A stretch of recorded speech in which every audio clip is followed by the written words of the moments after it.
న్యాయాధిపతుల గ్రంథం 21 అధ్యాయాలు ఒక కథలాగా. ప్రతి ఒక్క అధ్యాయంలో ఏముందో ఇప్పుడు చూద్దాం. 1.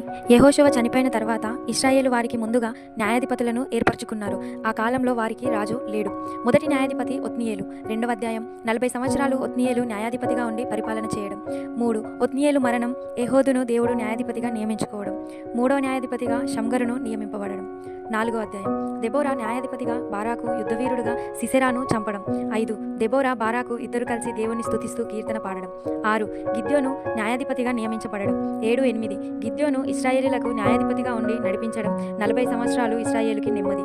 9. గిద్యోను కుమారుడైన అబీమెలెకు తనను తానే న్యాయాధిపతిగా చేసుకోవడం. 10. తోలా 20 సంవత్సరాలు న్యాయాధిపతిగా ఉండడం. తర్వాత యాయీరు 20 సంవత్సరాలు న్యాయాధిపతిగా ఉండడం. 11. యొఫ్తా న్యాయాధిపతిగా నియమింపబడడం. 6 సంవత్సరాలు న్యాయాధిపతిగా ఉండడం. 12. యొఫ్తా మరణం తర్వాత ఇష్మాకు న్యాయాధిపతిగా ఉండెను. 7 సంవత్సరాలు న్యాయాధిపతిగా ఉన్నాడు. తర్వాత ఏలోను న్యాయాధిపతిగా 10 సంవత్సరాలు ఉన్నాడు. అబ్దోను 8 సంవత్సరాలు న్యాయాధిపతిగా ఉన్నాడు.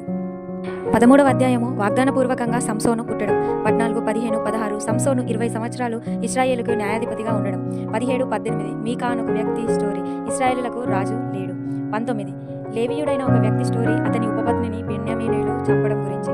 20 ఇశ్రాయేలు వారి ఈ సంఘటనను బట్టి బెన్యామీనులను హెచ్చరించినను వారు వినలేదు. ఇశ్రాయేలీలు బెన్యామీనులతో యుద్ధం చేశారు.